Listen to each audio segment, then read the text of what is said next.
নমস্কার, আমি পূর্বা ব্যাঙ্গালোর থেকে বলছি। কাছে দূরে দেশ ও দেশের বাইরে যে যেখান থেকে আমার ভিডিওটি দেখছেন সকলকে আমার আন্তরিক শুভেচ্ছা। ব্যাঙ্গালোরে বাঙালি চ্যানেলে আপনাদের সকলকে আরও একবার স্বাগত। ব্যাঙ্গালোরে খুব একটা ঠান্ডা পড়ে না, সারা বছর যেমন হালকা ঠান্ডা থাকে তার থেকে সামান্য একটু বেশি পড়ে। আর সেই জন্যই শীতের শুরুতে একটু বাজার চলতি বডি অয়েল, ক্রিম এগুলো সব এক জায়গায় ঠিক করে রেখে দিচ্ছি।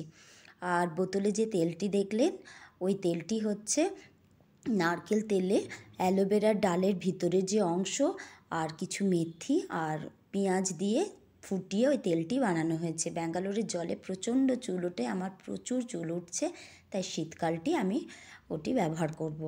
আর এই যে এখানে অনলাইন থেকে মধু অর্ডার করা হয়েছে, একটু ঠান্ডা লাগার ধাত আছে, তো গরম জলে মধু দিয়ে খাওয়ার জন্য একটু মধু, তারপর স্যুপ খাওয়ার জন্য একটু গোলমরিচ, স্যুপের প্যাকেট, তারপর তড়কা বানানোর জন্য কিছু কলাই, এরকম শীতের কিছু কিছু খাবারের সরঞ্জাম রাখা হলো। হ্যাঁ, কফি আর এই চা মশলা, এটা আমি বাড়িতে বানিয়েছি, তো পরে আমি এটা একদিন দেখাবো। লবঙ্গ, এলাচ আর দারচিনি একটু রোস্ট করে সেটাকে গুঁড়ো করে তার সাথে আর কিছু মিশিয়ে ওইটা রেখেছি, চায়ের সাথে দিয়ে খাবো, ওটা পরে একদিন আপনাদের দেখাবো। আর আজকে রান্না করব, তার আগে স্নান সেরে টিফিন করে নিয়েছি, করার পরে এবার রান্নার কাজে চলে এসেছি। আজকে পালং শাক, বেগুন, আলু একটা তরকারি বানাবো। এই তরকারিটা, এই রেসিপিটা এটা আমার জেঠিমায়ের। আমার জেঠিমা খুব সুন্দর বানায়, নিরামিষ হবে এটা। 5 ফোড়ন দিয়ে তারপর আলু আর বেগুনটা ভালো করে কষিয়ে নিয়ে সামান্য জিরে আর আদা বাটা, নুন, হলুদ আর তার সঙ্গে শেষে একটু মিষ্টি দিয়ে, তো সেই জেঠিমায়ের রেসিপিটা আমার ছোটো থেকে খুবই ভালো লাগে, তো এটা বানাবো। এবং শেষে আমার গতকাল নিরামিষ খেয়েছি, একটু মুগের ডাল ছিল, তো সেটা আজকে মাংস হবে, কেউ খাবে না, তাই আমি সেটা দেবো, তবু একটু বাটিতে তুলে রাখছি, আর বাকি ডালটাও এতে দিয়ে দেব। তারপরে শাকটা হয়ে গেলে আমি বাপাসে একটু মাংসর ব্যবস্থা করে নিচ্ছি, মাংস রান্নার। এখানে না উইদাউট স্কিন এবং উইথ স্কিন দু রকম মাংসই পাওয়া যায়। আর একটু ঝলসে নেওয়ারও একটা মেশিন মতো আছে, যেটা দিয়ে একটু ঝলসে দেয় চামড়াটাকে, তো উইথ স্কিনই আনা হয়েছে আজকে। আর এই যে দেখুন, টমেটো আর পেঁয়াজ এটাকে একটু তেলের মধ্যে কষিয়ে নিয়ে ঠান্ডা করে মিক্সিতে আমি পেস্ট করে নিচ্ছি।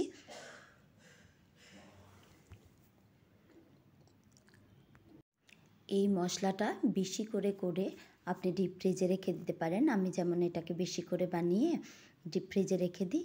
মাংস, মাছ, ডিম যে কোনো তরকারিতে আপনি এটা ব্যবহার করতে পারবেন। পেঁয়াজ আর টমেটোটা বেশিক্ষণ ধরে কষাতে হবে না। তাহলে আমি যেমন এই যে এই পেস্টটি দিলাম, এবার আদা বাটা, রসুন বাটা, জিরে গুঁড়ো, কাশ্মীরি লঙ্কা গুঁড়ো, একটু মিট মশলা সমস্ত কিছু দিয়ে এবার কষিয়ে নিয়ে মাংসটা দিয়ে দেব। আর মিক্সির মধ্যে জল দিয়ে যেটা লেগেছিল সেটাকে আবার জলটা দিয়ে দিলাম। তারপরে মাংস আর আলুটা আগে থেকে কষানো আছে, মাংস থেকে যে জলটা বেরিয়েছে সেটা দিয়ে এটা রান্না করব। দরকার পড়লে সামান্য একটু জল দেব, তখন মাংসটা খেতে ভালো লাগবে। যে কোনো তরকারিতে আপনি যত কম জল দেবেন রান্না তত সুস্বাদু হবে।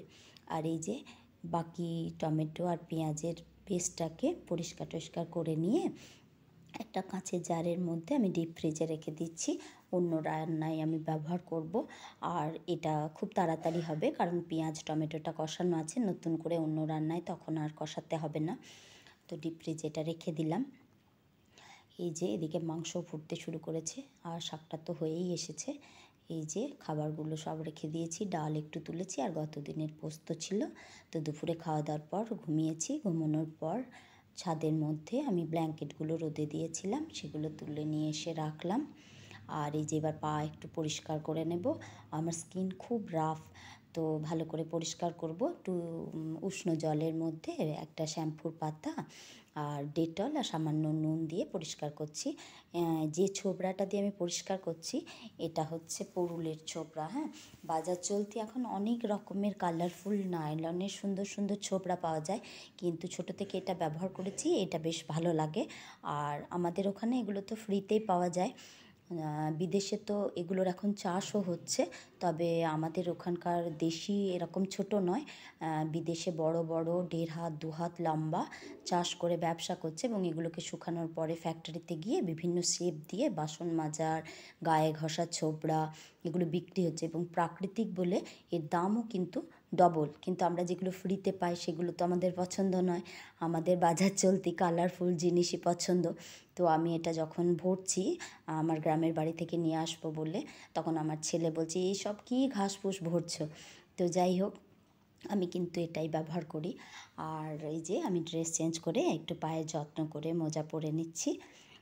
মোজা পরার সময় আমার ছোটোবেলার কথা খুব মনে পড়ছে। গ্রামে বড় হলেও আমাদের গ্রামটা খুব উন্নত গ্রাম, পাশেই শান্তিনিকেতন লাগোয়া। আর সবথেকে বড় কথা হচ্ছে আমাদের গ্রামের বেশিরভাগ মানুষই বিশ্বভারতীতে চাকরি করেন। তো বিশ্বভারতী চাকরি সূত্রে এবং পাশাপাশি হওয়ায় ওখানকার কালচার আমাদের গ্রামের ওপরে খুব প্রভাব ফেলেছিল। যেহেতু ওখানকার কালচার খুব সুন্দর, তো ছোট থেকেই আমরা খুব ভালোভাবে বড় হয়েছি। আর আমার জেঠিমা ছিল, জেঠিমা কিন্তু ঠিক শীতের সময় আমাদেরকে ছোটোবেলাতে মোজা, এবং আমরা যখন ছোট ছিলাম তখন না ওই কাপড়ের চেক কালারফুল জুতো পাওয়া যেত। তো জেঠিমা কিন্তু শীতের সময় জুতো আমাদের কিনতেই হবে, জেঠু বাবা যেই হোক একজনকে আনতেই হবে করে ছোটোতে পরাতো। তো একটা জুতো 2 বছর চলে ছোটো হয়ে গেলে তখন আবার নতুন আনতেই হবে। আমার জেঠিমা খুব মডার্ন মানসিকতার মানুষ ছিলেন, এখনও আছেন, বয়স হয়ে গেছে।